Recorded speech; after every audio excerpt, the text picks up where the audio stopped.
અમારે તો કથા વાંચવાનું કામ છે. પછી ઘણીવાર એવું થાય કે ઘરવાળા હોય ને એ માવતર રોકાવા જાય. સ્વાભાવિક છે ને ભાઈ, બેન દીકરી હોય એ પોતાના માવતર રોકાવા તો જાતા જ. પછી અમારા ઘરવાળા છે એ માવતર રોકાવા જાય. પછી માવતર જયારે રોકાવા જાય ને પછી ચા એ બધું તો અમારે જ બનાવવાનું હોય, હાથે જ બનાવવાનું હોય ભાઈ. પછી નવાઈ ત્યારે લાગે કે જયારે ઘરવાળા પાછા આવે ને ત્યારે પેલી ગેંડી કે ચોકડીમાં 5 દિવસ બહારગામ ગયા હોય ને તો 5 દિવસમાં ચાની 5 તપેલી હોય. એ તો પછી આવીને કીએ કે ભાઈ એકની એક તપેલી એ પાછી ઉપયોગમાં લઈ શકાયો.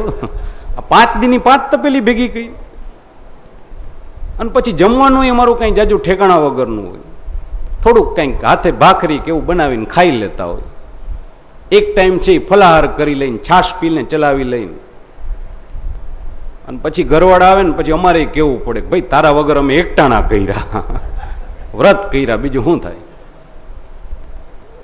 તો વ્રત તો થયું કહેવાય ને, ગમે એમ થયું, ચાલો વ્રત થયું કે એક સમય ભૂખ્યા રહ્યા અને એક સમય ભોજન કર્યું તો એ ત્યાગ થયો, પણ સમ્યક ત્યાગ થયો ન કહેવાય કે ઘરના ઘરવાળા બહારગામ ગયા હતા પરાણે ભોજન કરવું. તો એ સાદો ત્યાગ, સમ્યક ત્યાગ. આજ ગોપીજનો પરમાત્માને કહીશ કે ઈશ્વર પાછા જવાની વાત પછી કરો, પેલા વહેલા તો એ જવાબ આપો કે જેવું તમારા સુધી પહોંચી ક્યારે છે. સંત્યજ્ય સર્વ વિષયાન તવ પાદૈક મૂલ. એ સંસારની દરેક વિષય વાસનાનો ત્યાગ કરી અને પછી આપના સુધી પહોંચ્યા છે. હવે અહીંથી પાછા જવાની વાત ન કરો. પરમાત્મા પાછા ગોપીજનોને સમજાવે છે કે નહીં, તમારાથી એમ ના આવી શકે. અરે તમે કોઈના ઘરની મર્યાદા છો, લાજ છો. એક સ્ત્રીનું કર્તવ્ય શું થાય ભગવાને કીધું છે કે હું તમને કહું કે સ્ત્રીનું કર્તવ્ય કેને કહેવાય. પરમાત્માએ ગોપીજનોની સામે એક વાત કરી છે કે જો હું તમને એક ઉદાહરણ આપું છું, ઉદાહરણ સાંભળી લ્યો પછી તમે નક્કી કરજો કે સ્ત્રીનું કર્તવ્ય કેને કહેવાય.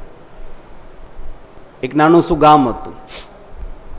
ગામમાં એક પતિ પત્ની રહેતા હતા. ઘરમાં નાનું શું બાળક. પતિને વ્યાપાર કરવા માટે પરદેશ જવાનું થયું. એ પાછા 6 મહિને પરદેશથી આવવાના હતા. 2-3 મહિના થયા, અચાનક કોઈએ દરવાજો ખખડાવ્યો છે. એ સ્ત્રીએ ઊભા થઈને દરવાજો ખોલ્યો તો સામે એના ધણી ઊભા હતા. પત્નીને નવાઈ લાગી છે, કરે મારા તમે તો 6 મહિને આવવાના હતા ને, અત્યારમાં કેમ? પતિએ બધી વાતચીત કરી છે કે દેવી હું તો 6 મહિને જ પાછો આવવાનો હતો, પણ મારા શેઠ છે ને એ બાજુના ગામ સુધી આવ્યા છે. મને થયું કે બાજુના ગામ સુધી આવી રહ્યા છે, હું ભેગો ગાડીમાં બેસી ગયો. જો હું જાજી વાર રોકાવાનો નથી, એ કામ પૂરું થઈ જશે ને એટલે મારે 5-7 કલાકમાં નીકળી જવાનું છે. હું 5-6 કલાક માટે આવ્યો છું. પત્નીએ ફટાફટ રસોઈ બનાવીશ, ભાવથી પોતાના ધણીને જમાડ્યા છે. પતિ જમી અને થોડી વાર પત્નીના ખોડામાં માથું રાખીને આમ સૂતા હતા. પત્ની એને માથામાં હાથ ફેરવી દઈશ અને એના ધણીને તો નિંદર ચડી ગઈ. બરાબર એ જ સમયે એ સ્ત્રીનો નાનો સો બાળક ઘોડિયામાં સૂતો હતો. એ નિદ્રામાંથી જાગી ગયો છે. ધીમે ધીમે ઘોડિયામાંથી આમ ગોઠણિયા ભેર બહાર નીકળ્યો છે. ગોઠણિયા ભેર ચાલતો ચાલતો એ આમ ઘોડિયાથી ઓરડા સુધી આવ્યો. આ સ્ત્રીની નજર ગઈ છે કે અરે મારો દીકરો ત્યાં ઓરડામાં બહાર નીકળી ગયો છે. એ ઓરડાની બાજુમાં જ રાંધણિયાનો દરવાજો હતો, રસોડાનો દરવાજો છે. એ બાળક આમ ગોઠણિયા ભેર ચાલતો ચાલતો રસોડા સુધી ગયો છે. જમીન ઉપર જે ચૂલો હતો એ ચૂલાનો અગ્નિ હજી ભારેલો નહોતો, અગ્નિ હજી પ્રજ્વલિત હતો. આ બાળકે અગ્નિને જોયો, એ અગ્નિ પ્રત્યે આકર્ષાણો છે. ધીમે ધીમે એ અગ્નિ પાસે જવા લાગ્યો છે. આ સ્ત્રીની નજર ગઈ છે કે અરે મારો દીકરો છે ચૂલા પાસે જઈ રહ્યો છે, જો ત્યાં જશે ને તો એ દાજી જશે, હું શું કરું, ઊભી થાવ? વળી બીજો વિચાર આવ્યો છે કે જો હું ઊભો થઈ જઈશ ને તો મારા પતિ છે ને એની નિદ્રા જાગી જશે, એ ઊભા થશે અને પાછા વ્યાપાર કરવા માટે પરદેશી ચાલ્યા જશે, અને પછી તો કોણ જાણે ક્યારે આવશે. અને જો ઊભી નહીં થાવ તો મારો દીકરો છે ચૂલા પાસે જશે અને દાજી જશે. હવે શું કરવું? આ સ્ત્રી મનમાં અસમંજસમાં વિચાર કરે છે. પેલું બાળક સાવ ચૂલાની નજદીક પહોંચી ગયું છે. ત્યારે તો આ સ્ત્રીને બહુ ચિંતા થઈ છે, કરે મારો દીકરો દાજી જશે, હું શું કરું? એક ક્ષણ માટે વિચાર કર્યો છે કે હું મારા ધણી માટે અહીં બેઠી રહું કે ઊભી થઈ અને દીકરાને લઈ લઉં. પણ પછી આ સ્ત્રીને વિચાર આવ્યો છે કે નહીં, મારા માટે મારી પેલી ફરજ એ મારા પતિ પ્રત્યે છે. પતિ હતા તો એના થકી સંતાન થયા, સંતાન થકી પતિ નથી. હું ઊભી તો નહીં જ થાવ. એ ઊભા ન થયા, પણ એને હાથ જોડી અને અગ્નિદેવની પ્રાર્થના કરીશ કે હે અગ્નિદેવ, હું તો મારા પતિ પાસે બેઠી છું, હું મારો પાતિત્ય ધર્મ નિભાવી રહી છું, હું ઊભી નહીં થઈ શકું. પણ મારો બાળક છે એ આપની પાસે આવી રહ્યો છે, આપના ખોળામાં આવી રહ્યો છે. આપ મારા દીકરા ઉપર એટલી કૃપા કરજો કે એને કંઈ પીડા ન થાય. એ આપના ખોળામાં આવી રહ્યો છે. અને એ સ્ત્રીના પાતિવ્રત્ય ધર્મની સામે આજે અગ્નિએ પણ પોતાનું દેવત્વ તો કામ નીચું રાખી દીધું છે. અગ્નિએ પોતાનું સ્વરૂપ એટલું ઠંડુ, એટલું શીતલ બનાવી દીધું કે આ બાળક ચૂલા પાસે ગયો, એ અંગારાને હાથમાં લઈ અને જાણે કોઈ બાળક દડાથી રમતું હોય એ રીતથી અંગારાથી રમવા લાગ્યું. પણ એને કોઈ તકલીફ, કોઈ પીડા નથી.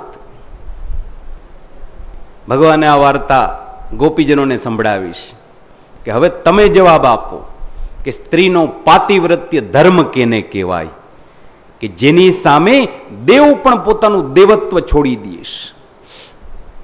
અરે આપણે ત્યાં સતી સાવિત્રી પૂજાય છે ને.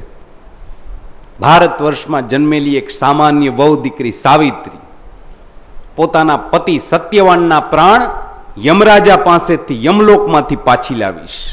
આપણે ત્યાં સાવિત્રી પૂજાઈશ. અરે આપણે ત્યાં વૃંદા પૂજાઈશ. આપણે ત્યાં વૃંદા પૂજાય છે ને, જેને આપણે સાદી ભાષામાં તુલસી કહીએ છીએ. તુલસીનું સાચું નામ શું છે? તો કે વૃંદા. વૃંદાના પતિનું નામ હતું જાલંધર. જાલંધર અસુર હતો. જાલંધર ખૂબ શક્તિશાળી, ખૂબ બલવાન, પણ સાથે સાથે દુષ્ટ પણ કહેવામાં આવ્યો છે. અનેક ઋષિમુનિઓને હેરાન કરે, બ્રાહ્મણોને રંજાડે, તપસ્વીઓને હેરાન કરે. બધા એનાથી બહુ દુઃખી થઈ ગયા. પણ જાલંધરનું કંઈ કરી ન શકે. કેમ? તો કે જાલંધરમાં એટલી શક્તિ નથી, પણ એનામાં જે કાંઈ શક્તિ હતી એ પોતાના પત્નીના પાતિવ્રત્ય ધર્મની શક્તિ હતી. એ વૃંદાનો પાતિવ્રત્ય ધર્મ એટલો ઉત્તમ હતો કે જાલંધર જે કંઈ તાગડધીન ના કરે ને એ પત્નીના પાતિવ્રત્ય ધર્મ ઉપર કરે. કોઈ પણ એની સામે લડવાની હિંમત ન કરે, કોઈ દેવતાય ન લડી શકે. એક દિવસ બધા ઋષિમુનિઓ ભગવાન પાસે દોડ્યા હશે કે પ્રભુ, આ જાલંધરના પ્રકોપમાંથી કોઈ નહીં બચાવીશ, કૃપા કરીને અમને એના ત્રાસમાંથી બચાવો. ભગવાન પણ વિચાર કરે છે કે હું જાલંધર સામે સીધે સીધો નહીં લડીશ, એના પત્નીનો પાતિવ્રત્ય ધર્મ છે. એટલે ભગવાનને જાલંધરને મારવા માટે એક નાટક કરવું પડ્યું છે. જાલંધર જ્યારે ઘરની બહાર હતો ત્યારે ભગવાન જાલંધરનું સ્વરૂપ લઈ અને વૃંદાના ઓરડામાં જઈ લાગ્યા છે. એકવાર તો ધણી જેવું વ્યક્તિ ઘરમાં આવ્યું એટલે વૃંદાએ મીઠો આવકાર આપ્યો, પોતાની બાજુમાં નજદીક બેસાડ્યા છે. પણ જેવા એ નજદીક બેઠા, એના મોઢાને, એના હાવભાવને જોયા એટલે વૃંદા તરત ઊભા થઈ ગયા છે. બોલ્યા છે કે તમે કોણ છો? તમે મારા ધણી જેવા છો. મારા ધણી નથી હો, તમે એના જેવા દેખાવ છો, પણ મારા પતિ નથી. સાચું બોલો, તમે કોણ છો? ત્યારે પરમાત્માને પણ કબૂલ કરવું પડ્યું છે કે દેવી, મને માફ કરી દેજો. તમારે થોડા પ્રવૃત્ત રાખવા હતા કે જેથી હું તમારા પતિને મારી શકું. જો હું તમને પ્રવૃત્ત ન રાખત તો તમારા ધણીને મારી ન શક્યો હોત. મેં તમારા પતિનો વધ કરી નાખ્યો છે. ત્યારે વૃંદાને બહુ દુઃખ થયું છે. વૃંદા બોલ્યા છે કે પ્રભુ, મારા ધણીને તો મારી નાખ્યો, પણ તમે મારો પાતિવ્રત્ય ધર્મનો શું કામ ભંગ કર્યો? મારો આખો પાતિવ્રત ધર્મ તોડી નાખ્યો છે. વૃંદાને બહુ ગુસ્સો આવ્યો છે.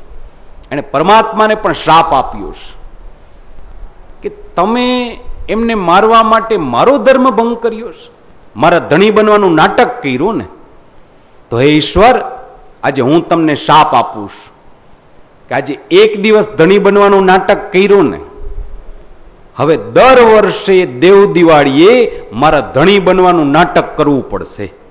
હવે દર દેવ દિવાળીએ તમારે મારી સાથે ફેરા ફરવા પડશે. અને ભગવાનને શાપ આપી અને કેવું પડ્યું છે કે પથ્થરો બનીને બેસી જાઓ. ભગવાન નારાયણ થઈ ગયા તો શું થઈ ગયું? અને રીતસર પરમાત્માને શાલિગ્રામ બની અને બેસી જવું પડ્યું છે, પથ્થરો બનવું પડ્યું છે. એ તુલસીનો શાપ હતો. અને દર દેવ દિવાળીએ આપણે શાલિગ્રામજી સાથે એ તુલસીના કુંડાના ફેરા ફેરવીએ છીએ ને. શું કામ ફેરવીએ છીએ? એ બોલે છે કે હવે દર વર્ષે ફેરા ફરવાનું નાટક કરો. એક વર્ષ કર્યું હતું ને, હવે દર વર્ષે કરો. તો આપણે ત્યાં વૃંદા પૂજાય છે, તુલસી પૂજાય છે કે જેને પરમાત્માને પણ શાપ આપ્યો છે. શ્રીમદ ભાગવતના 10મા સ્કંદના 31 કે 32મા અધ્યાયની આસપાસ એ શ્લોક એ ઉલ્લેખ છે કે સ્ત્રીનો પરમ ધર્મ કહેવાનો છે કે સ્ત્રીનામ પરમ ધર્મ. ધણી ગમે એવો કેમ ન હોય, વૃદ્ધ છે, જડ છે, રોગી છે, કામી છે, ક્રોધી છે, મૂઢ છે, ગમે એવો કેમ ન હોય, પણ પત્ની માટે એનો પતિ એ સાક્ષાત પરમેશ્વર હોવો જોઈએ. પત્નીનું કર્તવ્ય શું? તો કે પતિ પરમેશ્વર. આપણે બોલીએ ને પતિ પરમેશ્વર. પતિ ગમે એવો કેમ નથી. આ ભાગવતના શબ્દો છે. જો કે મને ઘણીવાર એ વાતની નવાઈ લાગી કે આ પતિને જ પરમેશ્વર કહેવામાં આવ્યા, પત્નીને ક્યારેય માતા દુર્ગા કહેવામાં આવીશ? ક્યારેય કહેવામાં નથી આવી. મને તો એક વક્તા તરીકે ઘણીવાર નવાઈ લાગી કે કોઈ ધર્મશાસ્ત્રમાં સ્ત્રીની મહત્તા જ નથી કહેવામાં આવી. જો પતિ છે એ પરમેશ્વર છે તો પત્નીને દેવી કહેવાય કે નહીં? કહેવાયો, સમજો. જો ધણી છે એ પરમેશ્વર છે તો પત્ની છે એ પણ દેવીનું સ્વરૂપ હોય છે, એ પણ દુર્ગાનું સ્વરૂપ છે. પણ આપણા ભારતીય સમાજની લાચારી એ છે કે આપણે ત્યાં હંમેશા પતિ પરમેશ્વરનું બિરુદ પામી ગયા, પત્નીને એ બિરુદ ન મળ્યું ને. પત્નીને એ સ્થાન ક્યારેય નથી મળ્યું. એકાદ શાસ્ત્રમાં એવો ઉલ્લેખ હોવો જોઈએ કે પત્ની છે ને એ પણ સાક્ષાત પરમેશ્વરી હોવી જોઈએ, એ પણ દુર્ગા છે. એ વ્રત કરે છે, કડવા ચોથનું વ્રત કરે, ધણી માટે અનેક જાતના વારવર્તોલા કરે, જાગરણ કરે. એવી સ્ત્રીને પરમેશ્વરી ન કહી શકાય. પણ ધણી ગમે એવો ક્રોધી હોય, રોગી હોય, કામી હોય, વ્યસની, ગમે એવા કેમ ન હોય, પત્ની માટે ધણી પરમેશ્વર.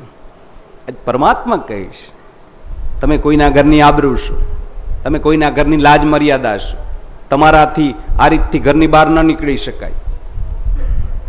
ગોપીજનો ભગવાનની સામે જઈને બોલ્યા છે કે વાહ રે પ્રભુ, તમને વાર્તા કહેતા બહુ સરસ આવડે છે, પણ જેમ તમને વાર્તા કહેતા આવડે છે એમ એક વાર્તા અમે કહીએ.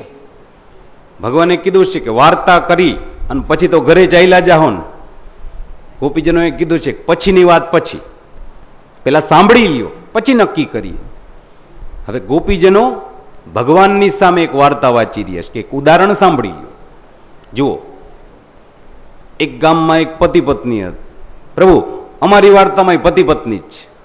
એક પતિ પત્ની હતા, નવા નવા લગ્ન થયા હતા, ભાવથી બે જણા ભેગા રહેતા હતા. એવામાં પતિને વ્યાપાર કરવા માટે પરદેશ જવાનું થયું છે.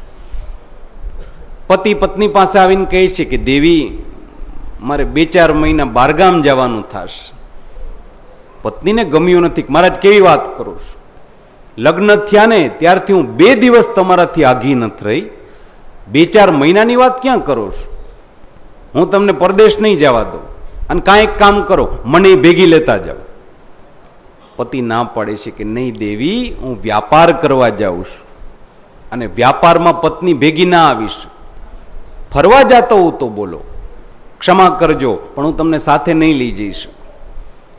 પત્ની સાવ ઉદાસ થઈ ગયા, એનું મોઢું પડી ગયું છે.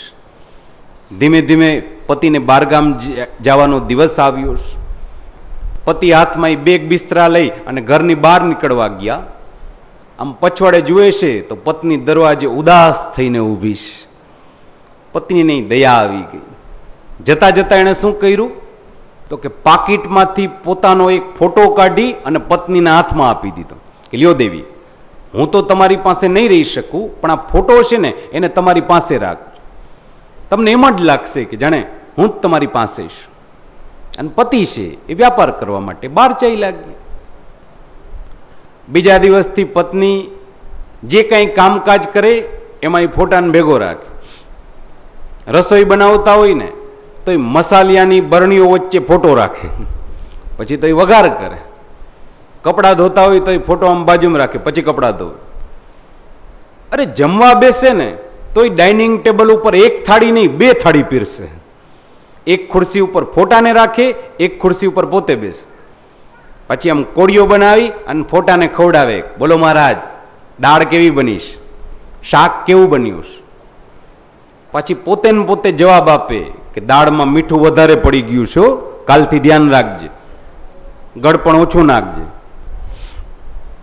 રીતસર ફોટા મય થઈ ગઈ, ફોટા સાથે વાતો કરવા લાગી છે. પછી તો એમ કરતા કરતા એને ભગવાનના મંદિરમાં ભગવાનની બાજુમાં ફોટો રાખી દીધો. પછી તો એ ફોટાની આખી પૂજા કરવા લાગી. એને ચાંદલો કરે, ચોખા લગાડે, માલા ધરાવે, ભોગ ધરાવે, એની આરતી કરે. એ ફોટાને જ ભગવાન માનવા લાગીશ. એક દિવસની કથા છે. આ સ્ત્રી પોતાના પતિના ફોટાની પૂજા કરી રહી છે, એની આરતી ઉતારી રહી છે. અચાનક કોઈ આવીને દરવાજો ખખડાવ્યો છે. આ સ્ત્રીએ બેઠા બેઠા જ પૂછ્યું છે કે ભાઈ કોણ છે? બહારથી જ અવાજ આવ્યો છે કે દેવી, હું તમારો પતિ વ્યાપાર કરવા માટે પરદેશ ગયો તો પાછો આવી ગયો, દરવાજો ખોલો. આ સ્ત્રીએ ત્યાંથી જવાબ આપ્યો કે હમણાં થોડીક વાર બહાર ઉભા રહ્યો, મારા ફોટાની પૂજા ચાલુ છે. એ પૂજા થઈ જશે, આરતી થઈ જશે, પછી આવીને દરવાજો ખોલીશ. ગોપીજનોને આ વાર્તા બહુ ગમી. એણે ભગવાનને પ્રશ્ન કર્યો છે કે પછી પછી શું થયું? ગોપીજનોએ કીધું છે કે બસ મહારાજ, અમારી વાર્તા અહીંયા જ પૂરી થઈ ગઈ. હવે તમે જવાબ આપો કે એ સ્ત્રીએ શું કરવું જોઈએ? પોતાના ફોટાની પૂજા ચાલુ રખાય કે ધણીને દરવાજો ખોલવા જવાય? ભગવાને કીધું છે કે ભાઈ જીવતો જાગતો ધણી જો ઘરે આવી ગયો હોય તો પછી ફોટાની પૂજા હું કામ કરાય? તો પછી ધણીને દરવાજો ન ખોલાય? તો પછી ફોટાની શું કિંમત છે? ત્યારે ગોપીજનો બોલ્યા છે કે બસ પ્રભુ, અમે પણ તમને આજ સમજાવવા માંગીએ છીએ કે અત્યારે અમને જે ધણી મળ્યા છે ને એ ફોટાના ધણી છે. જન્મો જન્મના પતિ એ તો આપ જ છો, જન્મો જન્મના સ્વામી તો આપ જ છો પ્રભુ. આપ જ ભગવદ્ ગીતામાં એમ આજ્ઞા કરો છો ને કે મમૈ વાંશે જીવલોકે જીવભૂત સનાતન. અરે જીવ માત્રનો સ્વામી હું છું, જીવ માત્રનો ધણી હું છું. અને આપ જ એમ કહી રહ્યા છો, અને ફોટાની કિંમત ક્યાં હોતી હોય?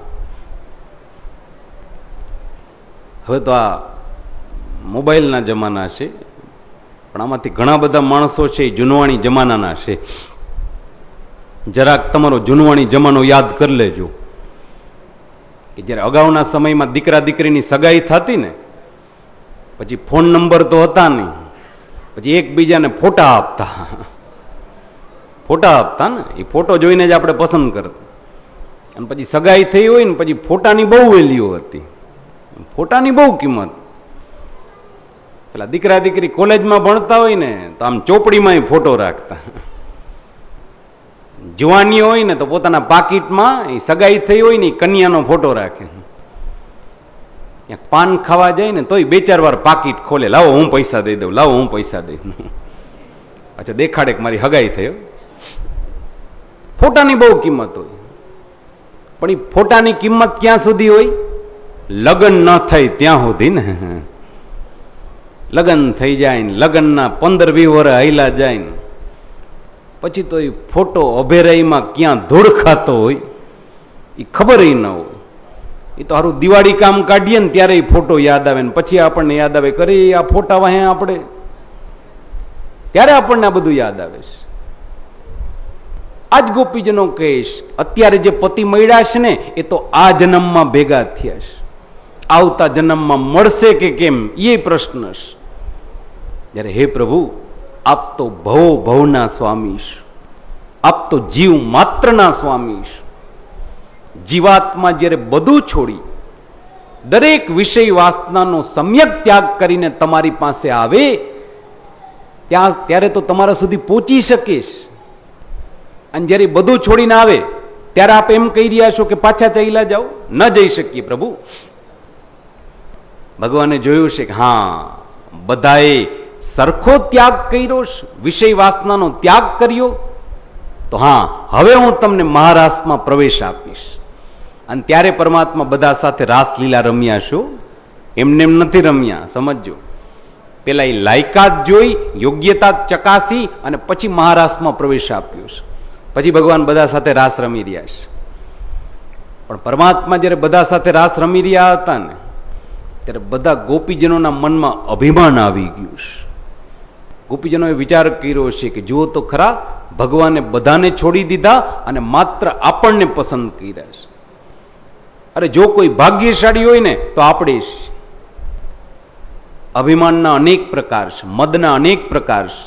એમાંથી એક મદ સૌભાગ્ય મદ કહેવાય છે. આ વાતને સમજજો. અભિમાનના અનેક પ્રકાર, એમાંથી એક પ્રકાર સૌભાગ્યનો પણ છે. આપણાથી વધારે કોઈ ભાગ્યશાળી નથી, આપણાથી વધારે કોઈ કૃપાપાત્ર નથી. આ પણ એક જાતનું અભિમાન થયું કે એની કૃપા મારા ઉપર છે, બીજા કોઈ ઉપર નથી. એ પણ અભિમાન છે. અમે તો જોઈએ છે ઘણા વૈષ્ણવો ઠાકોરજીની સેવા ભાવથી કરે, ઘરે પુષ્ટાવેલા ઠાકોરજી રાખે, આખો સેવાનો અલગ પ્રકાર કરે. પેલા બોરના જલથી ઠાકોરજીની સેવા કરતા હોય, એ નળની પાઇપલાઇન નોખી હોય, કંતાનનો કોતળો આમ વિથાડેલો હોય, બધું અલગ અલગ હોય, નોખું હોય. કથા ભાઈ સેવા બહુ સુંદર કરતા હોય. પણ પછી ઘરે જે કોઈ મહેમાન આવે ને એને એ બધું દેખાડે કે આવો જુઓ અમારા ઘરના ઠાકોરજીની સેવા કેમ છે. જો અમારે ત્યાં અપ્રશ્નનું જલ આવે, અમારે ત્યાં ચાંદીના જ વાસણ હોય, અમારે કબાટમાં જ આ બધી વસ્તુ પડેલી હોય, અરે અમારે ચાંદીના શૃંગાર હોય, અમારા મુકુટ તો જુઓ, અમારે ઠાકોરજીનો ક્રમ તો જુઓ. આપણે બધાને દેખાડીએ ને. આ પણ એક જાતનું અભિમાન ન થયું? કાં તો કે તમે ક્યારેય કોઈ મહેમાન ઘરે આવે છે ત્યારે તમારા કબાટની તિજોરી ખોલીને દેખાડો છો કે જોઈ લ્યો કેટલા દાગીના પડ્યા, અમારી પાસબુક જોઈ લ્યો કેટલી ફિક્સ ડિપોઝિટ ખોલાવી, જોઈ લ્યો. ક્યારેય દેખાડીએ છીએ? પણ આ વસ્તુ દેખાડીએ છીએ કેમ? તો કે આ પણ એક જાતનું અભિમાન છે, મદ છે. આ પણ સૌભાગ્યનો મદ છે. આજે ગોપીઓના મનમાં અભિમાન આવી ગયું છે, એ મદ આવી ગયું છે. અને પરમાત્મા કહે છે કે મને અને અભિમાનને, એ બંનેને બહુ છેટું છે. જ્યાં હું હોઉં ત્યાં અભિમાન ન હોઈશ, અને અભિમાન હોય હું ત્યાંથી અંતર ધ્યાન થઈ જાઉં છું. એ બધા ગોપીજનોના મનમાં અભિમાન આવ્યું એટલે પરમાત્મા બધાની વચ્ચેથી અંતર ધ્યાન થઈ ગયા, દેખાતા બંધ થઈ ગયા છે. પછી તો બધા ગોપીજનોને મનમાં થયું છે કે અરે ભગવાન આપણને છોડીને ક્યાં પધાર્યા, પરમાત્મા આપણને છોડીને ક્યાં પધાર્યા. પરીક્ષિત કથા સાંભળી રહ્યા હતા. એણે સુખદેવજીને પ્રશ્ન કર્યો કે મહારાજ, રાસલીલાની કથા બહુ સુંદર છે, બહુ ઉત્તમ તત્વજ્ઞાન ભરી છે, પણ સાથે સાથે મનમાં અહીંયા એક પ્રશ્ન થયો કે એક વ્યક્તિના મનમાં અભિમાન આવે તો હજી ચાલે, બે વ્યક્તિના મનમાં અભિમાન આવે તોય સમય જાય, પણ બધા ગોપીઓના મનમાં એક સરખો વિચાર કઈ રીતે આવ્યો? અરે શાસ્ત્ર તો એમ કહે છે કે તુંડે તુંડે મતિર્ભિન્ના. જેટલા માણસ ને એટલા માથા, જેટલા માથા ને એટલા મગજ, અને જેટલા મગજ એટલા વિચાર. એક વ્યક્તિનો વિચાર બીજા વ્યક્તિનો ન હોય, તો બધાને એકને એક વિચાર ક્યાંથી આવ્યો? સુખદેવજીએ જવાબ આપ્યો હશે કે રાજા, દોષના અનેક પ્રકાર, સ્થાન દોષ, દેશકાલનો દોષ, ભૂમિ દોષ, સહજા દોષ અને સ્પર્શ દોષ. આપણે ત્યાં ભૂમિ દોષ હોય, ઘરમાં જો સુખ શાંતિ ન હોય તો માનવું કે ભૂમિને લગત કંઈક દોષ છે, તો એ ભૂમિ શુદ્ધિની વિધિ કરાવી. નવું મકાન બાંધીએ તો આપણે વાસ્તુ શાંતિની વિધિ કરાવીએ. એ શેના માટે? તો કે ભૂમિની શુદ્ધિ માટે. કે મકાન બાંધતી વખતે જે કંઈ કીડા મકોડા કે નાના નાના જીવજંતુ એ સિમેન્ટ કે ઈંટ નીચે દબાઈને મરી ગયા હોય, એના કલ્યાણને માટે આપણે યજ્ઞ કરીએ. અમુક દોષ છે એ દેશકાલના દોષ. ઘણીવાર કોઈ બાળકનો જન્મ માની લ્યો કે કાળ ચોઘડિયો થયો હોય તો એ ઘરના મેણા મારે ને કે હારો કાળ ચોઘડમાં જન્મ. પણ સમજો કે બાળકને દોષ ન દઈ શકાય. જન્મ અને મૃત્યુ એ બંને વસ્તુ અગાઉથી લખાયેલી છે, અગાઉથી નક્કી છે, એમાં કંઈ ફેરફાર થતો જ નથી. અરે એક સેકન્ડનો ફેરફાર નથી થતો. એ વ્યક્તિ તો એ જ સમયે જન્મવાનો હતો, વચમાં એ ચોઘડિયું આડું આવી ગયું. તો એ દોષ એ વ્યક્તિનો નથી થતો, એ સમયનો દોષ, એ વચમાં આડું આવી ગયું. તો જેને આપણે દેશકાલનો દોષ કહી, એ વ્યક્તિનો નથી થતો, સમજો. એવી જ રીતથી તો કે સ્પર્શાસ્પર્શનો દોષ છે. આપણે ત્યાં ઠાકોરજીની સેવા કરીએ ને પછી અપરસમાં સ્નાન કરીએ. સાચો શબ્દ અપરસ નથી, સાચો શબ્દ છે અસ્પર્શ. અસ્પર્શનો મતલબ કોઈની સાથે સ્પર્શ નહીં કરવાનો. હાથની મુઠ્ઠીઓ વાળી લ્યો, કોઈને સ્પર્શ ન થાય, સેવાનો ક્રમ પૂરો થઈ જાય પછી જ કોઈને અડી શકાય, ત્યાં સુધી અડી ન શકે. આપણા પુષ્ટિ માર્ગના હવેલીનો નિત્યક્રમ. એ અપરસમાં શું કામ રહેવાનું હોય ભાઈ? તો કે જો કોઈને સ્પર્શ કરી લે તો એના વિચાર આપણામાં આવી શકે, આપણા મન ઉપર એની અસર થઈ શકે. એટલે સેવા કરતી વખતે કોઈને સ્પર્શ નથી થતો, નહીતર એના વિચાર આવી જાય. સ્પર્શ દ્વારા આવે. અને વિજ્ઞાન પણ આ વાતનો સ્વીકાર કરીશું. તમે અખતરો કરો, તમે કોઈની બાજુમાં કોઈ આમ બેઠો હોય પલાઠી વાળીને, તમે એના ગોઠણથી ગોઠણ અડાડી અને અડધી કલાક બેસો. અરે કોઈ ગુસ્સાખોર વ્યક્તિ હોય ને, જેને વાત વાતમાં પારો ચડી જતો હોય, વાત વાતમાં ઝઘડો કરતા હોય, વાત વાતમાં બોલાબોલ કરતા હોય, એવા વ્યક્તિની બાજુમાં તમે આમ ગોઠણ અડાડીને જાજી વાર નહીં, એક 20-25 મિનિટ બેસો. જોજો અડધી કલાકમાં તમારો પારો ચડવા લાગશે, તમને ગુસ્સો આવવા લાગશે. કથાના મંડપમાં ખાસ જોવું પડે, બધા બાજુ બાજુમાં બેઠા હોય, તમને ગુસ્સો આવે. એટલે જ હંમેશા આપણા માર્ગીય જ્ઞાનમાં એ ઉલ્લેખ છે કે જ્યારે ઠાકોરજીની સેવા કરતા હોય એટલી વાર કોઈને સ્પર્શ ન કરો. એ સ્પર્શાસ્પર્શનો દોષ, એનાથી તમે મુક્ત થઈ જાવ. અમુક દોષ છે સ્પર્શના હોય છે, અમુક દોષ છે ભૂમિના હોય છે. એક ગોપીના મનમાં આ વિચાર આવ્યો હતો કે મારાથી વધારે કોઈ ભાગ્યશાળી નથી. પણ બધા ગોપીજનો તાળી રાસ રમી રહ્યા હતા ને. એક ગોપીએ આમ તાલી બીજી ગોપીને મારી, એ સ્પર્શ દ્વારા અભિમાન એ ગોપી માગ્યું. એણે ત્રીજી ગોપીને તાલી મારી, એ અભિમાન ત્રીજી ગોપી માગ્યું છે. એમ એક એક પછી એક એક ગોપીને તાલી મારતા ગયા અને અભિમાન છે બધામાં ફરી વળ્યું છે. પરમાત્મા પાછા વચમાં બિરાજતા હતા, એટલે ભગવાન સુધી અભિમાન આવ્યું જ નહીં, અને દરેકને અભિમાન મનમાં આવી ગયું છે. તો આ સ્પર્શાસ્પર્શનો દોષ કહેવાયો. અમુક ભૂમિના દોષ હોય, અમુક સ્પર્શના દોષ હોય. ભૂમિના દોષ કેને કહેવાય? અમુક ભૂમિ એવી દોષવાળી હોય એટલે જગ્યા ઉપર તમારા વિચારો બદલી જાય. આપણે ત્યાં પરમ માતૃભક્ત પિતૃભક્ત દીકરો કોણ થઈ ગયો? જેને આપણે શ્રવણ કહીએ છીએ ને, શ્રવણ.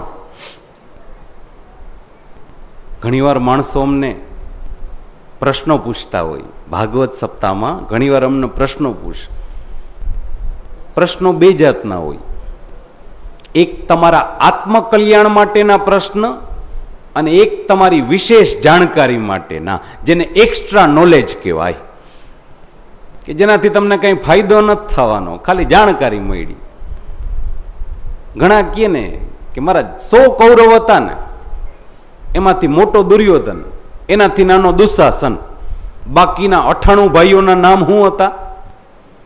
અરે ભાઈ, તારે 98 ભાઈઓના નામ જાણીને હું કરવું? એક દુર્યોધનનું નામ ઘણું છે.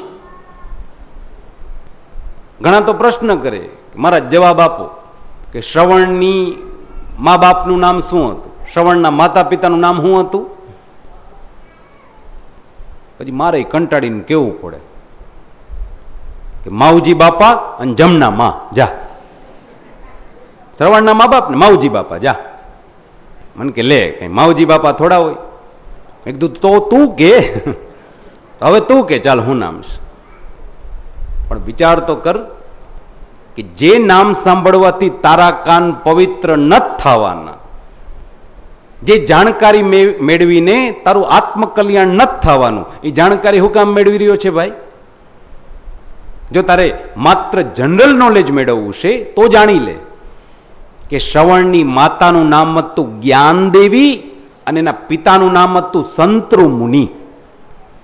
કોઈ વખત જનરલ નોલેજમાં પ્રશ્ન પૂછાય ને તો આ જવાબ લખી નાખજો કે એના પિતાનું નામ હતું સંતૃ મુનિ અને એની માતાનું નામ હતું જ્ઞાનદેવી. એ શ્રવણ દીકરો પોતાના આંધળા મા બાપને લઈ કાવડમાં બેસાડી અને તીર્થયાત્રા કરાવવા નીકળો.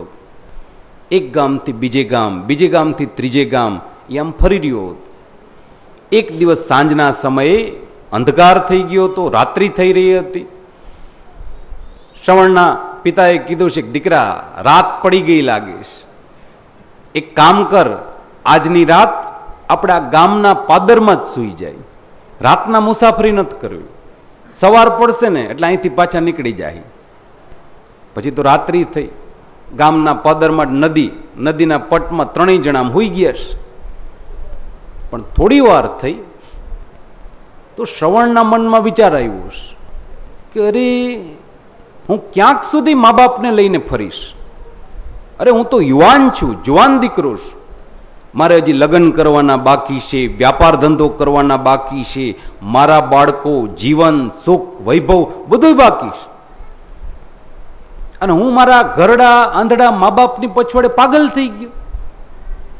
મા બાપ મા બાપ મા બાપ કરતા કરતા હું તો હાવ ગાંડો થઈ ગયો છું, પાગલ થઈ ગયો છું. અરે, હું મારા મા બાપની પછવાડે મારી જિંદગી વેડફી નાખું એના કરતા લગ્ન ન કરું, હું મારો સંસાર ન માંડું. એક કામ કરું, હું મારા આંધળા મા બાપને અહીંયા જ મૂકી અને ભાગી જાઉં. પછી તો એને નિંદર આવી ગઈ. બીજા દિવસની સવાર પડી. મા બાપને કાવડમાં બેસાડી અને જેવો એ ગામની બહાર નીકળો, ગામના પાદરની બહાર પગ મૂક્યો અને પછી એને વિચાર બદલી ગયા, પોતાની ભૂલ સમજાણી કે અરે, મને આવા વિચાર આવ્યા. એ કાવડ નીચે મૂકી અને મા બાપના પગ પકડી લીધા છે. મને માફ કરજો, ગઈકાલે મને એવા વિચાર આવ્યા કે હું તમને મૂકી અને ભાગી જાઉં, અહીં ને અહીં મૂકીને ભાગી જાઉં. મને અભાવ આવ્યો છે, મને માફ કરી દેજો. ત્યારે આંધળા મા બાપ પણ બોલ્યા છે, દીકરા સાચી વાત કહીને તો અમે ઘરડા મા બાપ એકબીજા સાથે રાતના વાત કરતા હતા કે આ દીકરો ખરેખર અમને જાત્રા કરાવે છે કે પછી જંગલમાં ગોળ ગોળ આટા મેળવીને કહી દઈએ છે કે હો જાત્રા થઈ ગઈ. દીકરા, એવી શંકા તો અમારા મનમાં આવી કે આ ખાલી ગોળ ગોળ આટા તો નથી મરાવતો ને, ખરેખર જાત્રા કરાવતો હશે કે નહીં, એવા વિચાર તો અમારા મનમાં આવ્યા. પછી તો ત્રણેય જરા વિચાર કરવા લાગ્યા કે આવા વિચાર આપણને શું કામ આવ્યા ભાઈ. ત્યારે એ શ્રવણના પિતાએ એટલું કીધું હતું કે દીકરા, એક કામ કર, આપણે જે ગામમાં રોકાણા હતા ને એ ભૂમિ કઈ હતી જરા જાણીને આવતો. અને ત્યારે શ્રવણને ખબર પડી હતી કે આ ભૂમિ જેટલી દોષવાળી હતી કે જે ભૂમિ ઉપર જઈ અને શ્રવણ જેવા દીકરાના વિચાર બદલી ગયા હતા. વિચારો તો ખરા. તો એ અમુક ભૂમિ દોષવાળી. આજે દોષના પ્રકાર કે એક ગોપીના મનમાં અભિમાન આવ્યું અને પરમાત્મા બધાની વચ્ચે ચાલ્યા ગયા છે. પછી તો બધા ગોપીજનો ભગવાનને શોધવા માટે નીકળાશે. વૃંદાવનની એક એક ગલીઓમાં ફરી વળ્યા છે. એક એક વૃક્ષને પૂછ્યું, એક એક લતાને, એક એક ડાળને પૂછ્યું. પરમાત્માના નામને બોલતા જાય. માલતીને પૂછશે કે તે અમારા માધવને જોયા છે. તુલસીને પૂછશે કે તે અમારા કૃષ્ણને જોયા છે. એક એક વેલ, એક એક લતા, એક એક પુષ્પને પૂછશે, એક એક ઝાડને પૂછશે કે તે અમારા કનૈયાને જોયા છે.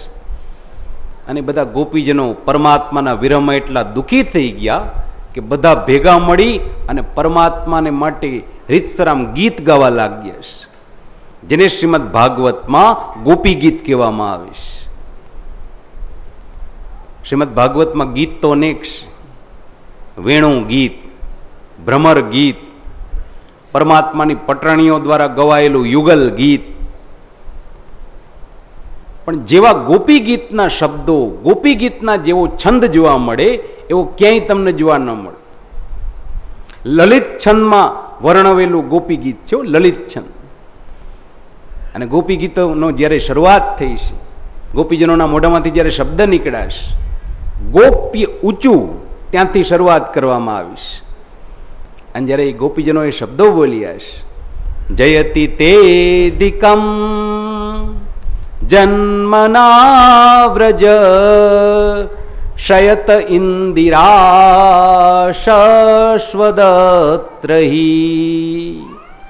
દૈત દ્રશ્યતામ દીક્ષુતાવકા સ્ત્વૈદ્રુતા સવ સ્વામ વિચિન્વતે. આજ ગોપીજનોના મોઢામાંથી શબ્દ નીકળ્યા છે, જયતિ તે દિકમ. હે ઈશ્વર, આ વ્રજની મહત્તા વધી ક્યાંથી ગઈ? જયતિ તે દિકમ, આપના આગમન પછી. બાકી વ્રજમાં શું હતું? ધોળિયા રસ્તા, છાણવાસીદા કરવાવાળી ગોવાલણ અને માટીના કુબા. પણ એ વ્રજ વૈકુંઠ કરતા પણ મહાન કહેવાનું. ક્યારે? આપના આગમન પછી. હે પરમાત્મા, શયત ઇન્દિરા શશ્વદત્રહી. ઇન્દિરા એટલે ભગવતી મહાલક્ષ્મી. મહાલક્ષ્મી પણ વ્રજમાં આવ્યા એવી કથા છે. વ્રજમાંથી પાછા ગયા હોય એવી કોઈ કથા ભાગવતમાં લખેલી જ નથી. મહાલક્ષ્મી વ્રજમાં આવ્યા હતા. આપણે પરમ દિવસે નંદ મહોત્સવની કથા સાંભળી ગયા ને. પરમાત્મા અડધી રાત્રિએ મથુરામાંથી ગોકુલમાં પધાર્યા છે. વસુદેવજી પરમાત્માના બાલ સ્વરૂપને સૂતિકાગ્રહમાં પધરાવી અને પાછા મથુરા આવી ગયા છે. અડધી રાત્રિ, ગોકુલમાં કોઈને ખબર નથી કે કનૈયો ગોકુલમાં આવી ગયો છે. ત્યારે બધા આકાશમાંથી દેવતાઓ પરમાત્માના દર્શન કરવા માટે નંદભવનમાં આવ્યા છે. દરેક દેવતા આવી અને પરમાત્માના દર્શન કરે.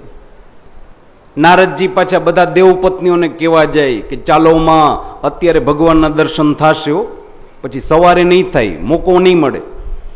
દરેક દેવપત્ની પાસે જશે.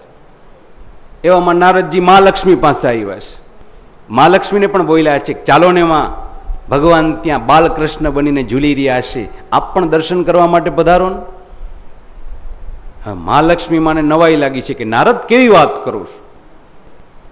મારા ધણી બાબલો બનીને ઘોડિયામાં હિંચકા ખાતા હોય અને એ જોવાની મને ઈચ્છા થાય?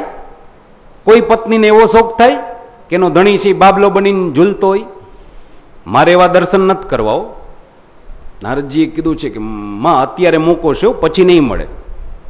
મહાલક્ષ્મીએ ઘસીને ના પાડી દીધી. પછી તો જે કોઈ દેવપત્ની પરમાત્માના દર્શન કરવા આવે એ ત્યાંથી સીધા મહાલક્ષ્મી પાસે જાય. મહાલક્ષ્મી પાસે આવીને કહેશે કે દેવી, ખરેખર તમે બહુ ભાગ્યશાળી છો. કેવા સુંદર મજાના પતિ પ્રાપ્ત થયા છે. બાલ કૃષ્ણ પ્રભુ પારણામાં ઝૂલી રહ્યા છે. મેના અને પોપટ આમ માથે બોલી રહ્યા છે. અરે પરમાત્માનું મુખારવિંદ કેવું સુંદર છે! આપણે જોઈએ ને તો મન ધરાતું નથી, એમ જ થાય છે કે જોયા જ રાખી. ખરેખર તમે બહુ ભાગ્યશાળી છો. પછી તો મહાલક્ષ્મીને વિચાર થયો છે કે ભાઈ, બધા આટલા વખાણ કરે છે તો જોઈએ તો ખરા ભગવાન કેવાક લાગે છે. અને નારદજીને બોલાવ્યા છે કે નારદ, જરાક મને પણ ત્યાં લઈ જાવ તો. મારે દર્શન કરવા છે. નારદજીએ કીધું છે કે માં, એ તો અડધી રાત હતી એટલે મેં તમને કીધું. હવે તો ગોકુલમાં સવાર પડી ગઈ છે. હવે તો નંદ ભવનમાં બધા ભેગા થઈ ગયા છે. હમણાં નંદમોત્સવ શરૂ થશે. હવે ત્યાં ના જઈ શકાયું. એ તો અડધી રાતની વાત હતી. મહાલક્ષ્મીએ નારદજીને કીધું છે કે નારદ, કંઈક રસ્તો શોધો ને, આપણે થોડીક વારમાં દર્શન કરીને આપી જશે બસ. નારદજી ના પડે છે કે નહીં માં, હવે તો તમે કોઈ ગુરુને શોધી લ્યો. જો ગુરુની કૃપા હોય ને તો ભગવાનના દર્શન થાય. મહાલક્ષ્મીએ હાથ જોડ્યા છે કે નારદ, હું અત્યારે ગુરુ ક્યાં ગોતવા જાઉં? એક કામ કરો ને, તમે જ મારા ગુરુ બસ.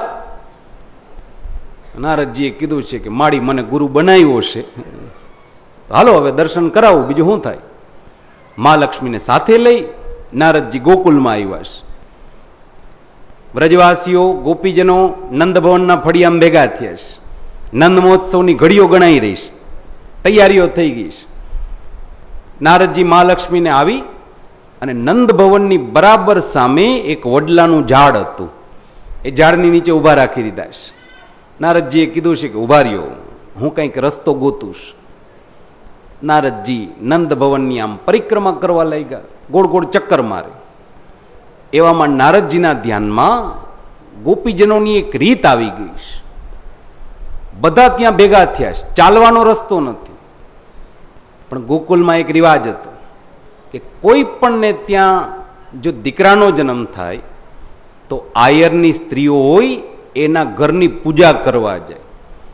મોટો લાજનો ઘૂંટો તાણી લે, હાથમાં પૂજાની થાળી લે અને એ બધાની વચ્ચેથી આમ હટો હટો હટો હટો કેથી પસાર થાય એટલે બધા એને રસ્તો આપી દે કે એ પૂજા કરવા જાય છો, એને રસ્તો આપી દે. નારદજીએ જોયું છે કે હા, આ સ્ત્રી ત્યાં સુધી પહોંચી શકી. આમ ધ્યાનથી જોવા લાગ્યા છે કે આ શું કરીશ. પેલા ગોપીઓએ હાથમાં પૂજાની થાળી લઈ ઉંબરા સુધી જાય, ઉંબરો પૂજે, હાથમાં કંકુ લગાડી અને દરવાજાની બે બાજુ 5-5 થાપા મારે, આંબા આસો પાલવનું તોરણ બાંધે અને કનૈયાના દર્શન કરી અને ચૂપચાપ પાછી બધાની વચ્ચેથી હટો હટો હટો કેથી પસાર થાય એટલે બધા રસ્તો આપી દે.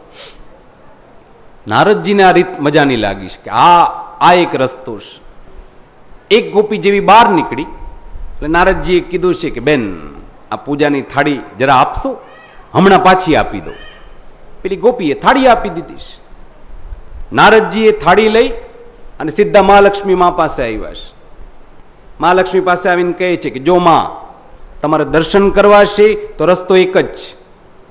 આ થાળી હાથમાં લઈ અને તમે ગોપી બની જાઓ.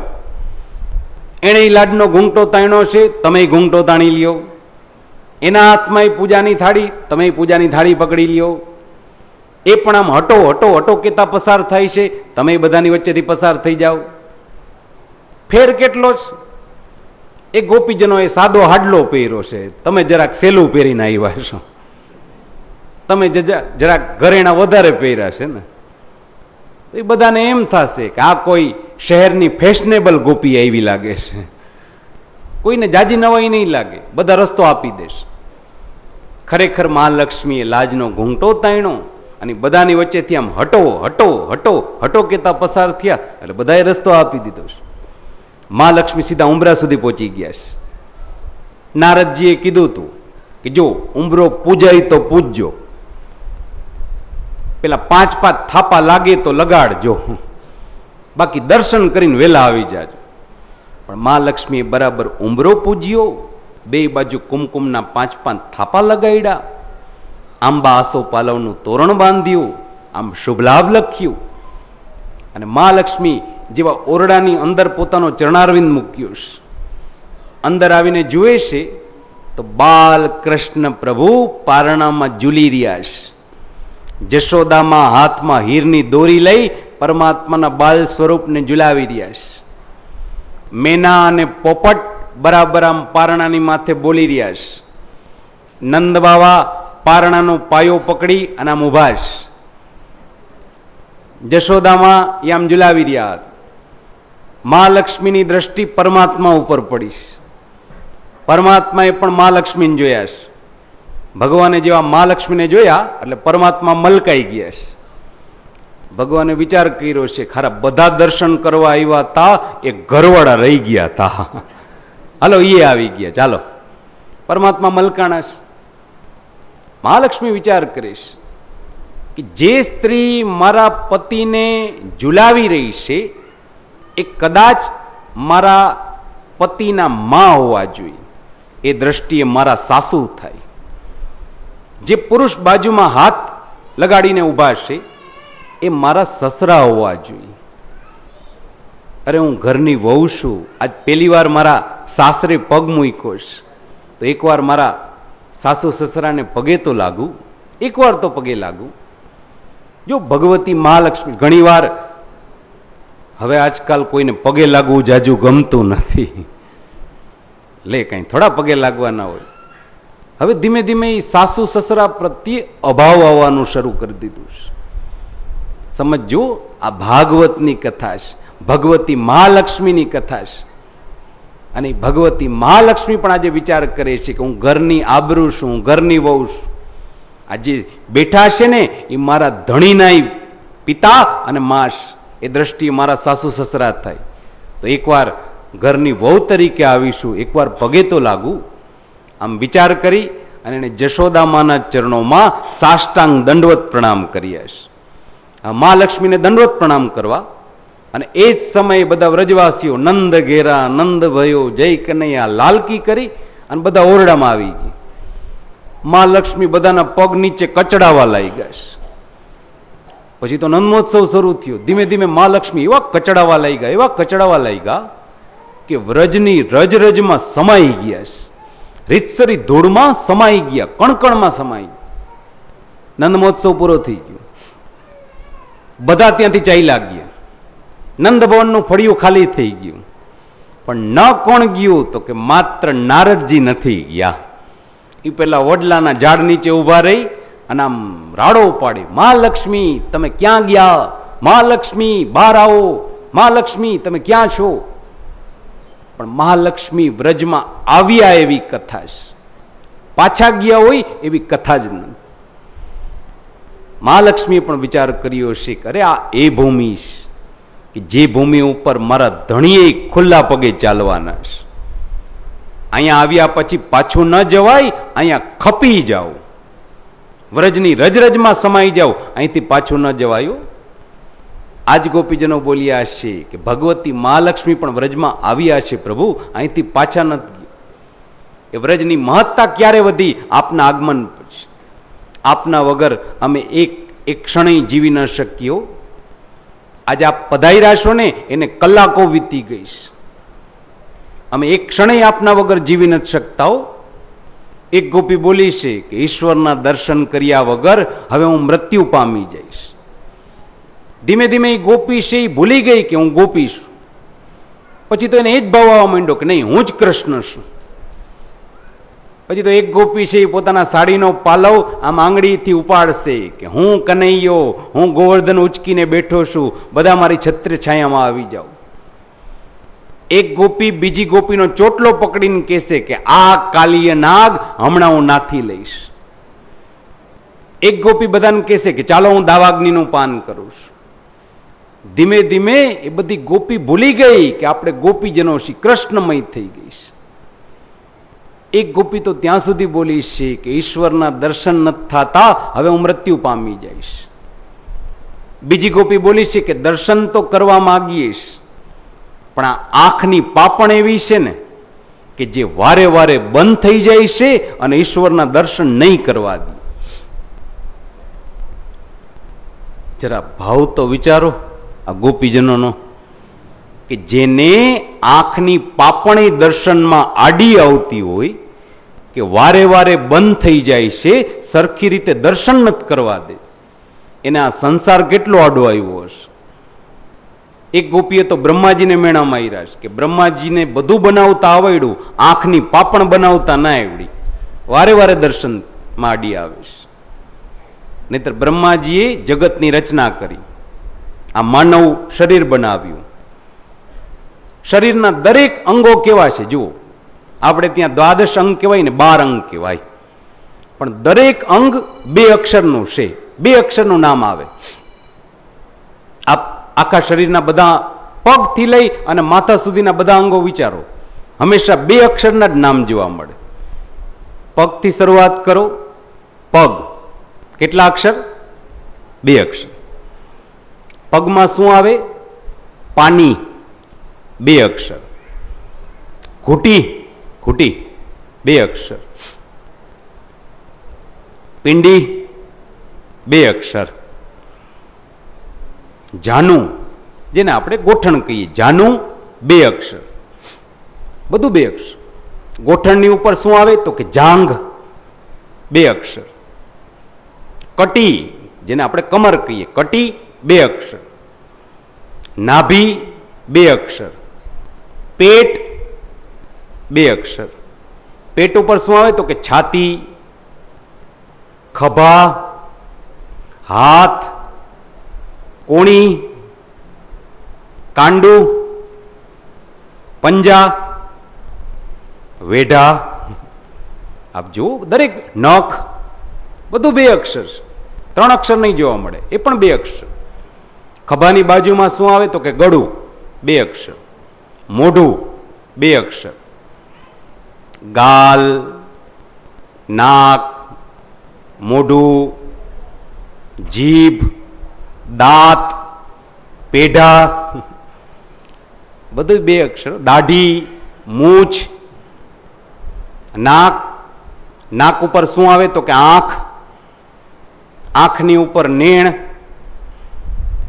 નેણની ઉપર પાછું માથું,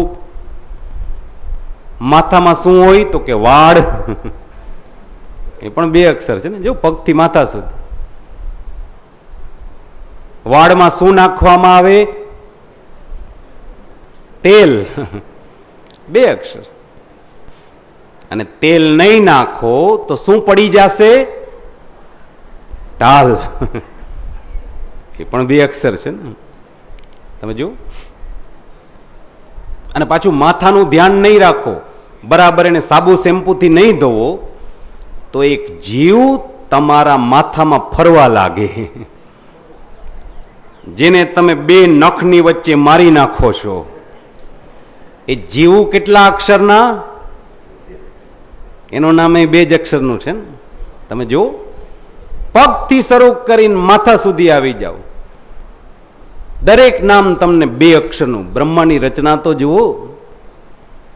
પણ એક આંખની પાપણ એવી વસ્તુ છે કે જે 3 અક્ષરની થઈ. પછી ગુજરાતીમાં પાપણ કયો તોય ભલે, હિન્દીમાં પલક કયો તોય ભલે, કે સંસ્કૃતમાં નિમેષ કયો તોય ભલે. 3 નામ છે, નિમેષ, પલક કે પાપણ.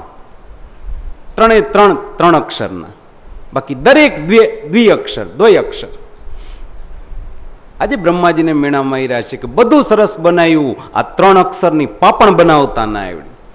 ઈશ્વરના જયારે આમ એક ધારે દર્શન કરતા હોય છે ને, ત્યારે વારે વારે બંધ થતી જાય છે. દર્શનમાં આડી આવી, આ ટેરો ગજબનો છે. વારે વારે આ ટેરો આવતો જાય છે. જે ગોપીજનોને આંખની પાપણ આડી આવતી હોય, એના દુનિયા કેટલી આડી આવતી.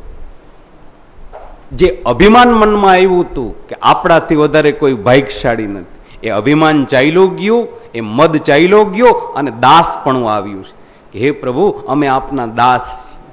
અને જ્યારે દાસપણું આવ્યું ત્યારે પરમાત્માએ પાછા દર્શન દીધા છે. અને પછી બધાને મહારાષ્ટ્રમાં પ્રવેશ આપ્યો. પછી મહારાષ્ટ્રમાં પ્રવેશ આપ્યો. ત્યાં સુધી કોઈને મહારાષ્ટ્રમાં પ્રવેશ ના આપ્યો. તો વિચારજો, આ રાસલીલાની કથા છે. આવી કથા ભાગવતમાં લખેલી છે. અડધી રાત્રિએ પારકા ઘરની સ્ત્રીઓ સાથે આમ તાળી રાસ કે દાંડિયા કે પંચિયું રહીમાં હોય, એવી કોઈ કથા ભાગવતમાં નથી લખેલી. જીવાત્માના મનમાં જે અભિમાન આવ્યું, એ અભિમાનને દૂર કરવા માટે, એ વિષય વાસનાનો ત્યાગ કરી અને બધા પરમાત્મા પાસે પહોંચ્યા, એવી કથા છે. એ રાસલીલાની કથા, એ રાસ પંચાધ્યાયની કથા છે. અને પછી ભગવાને બધાને રાસલીલામાં પ્રવેશ અપાવ્યો છે. એ રાસ પંચાધ્યાયની કથા ઉપર અત્યારે આપણે કથામાં વિશ્રામ લઈએ. બપોરનો સમય પણ થઈ ગયો છે, 12:15 વાગી રહ્યા છે. અહીંયા આપણે કથામાં વિશ્રામ લઈએ. બપોર પછીના કથા પ્રસંગમાં પરમાત્માના મથુરા લીલાથી કથાનો પ્રારંભ કરીશ. મથુરા લીલાની કથા, કંસ વધની કથા અને સાથે સાથે બળરામજીના વિવાહની કથા અને ભગવાનના મંગલ વિવાહ, રૂકમિણી વિવાહની કથા એ બપોર પછીના કથા પ્રસંગમાં સાંભળીશ. એક દ્રષ્ટિએ જોવા જઈએ ને તો જે દિવસે સાંજે લગ્ન હોય ને ત્યારે સવારે માંડવાની વિધિ હોય.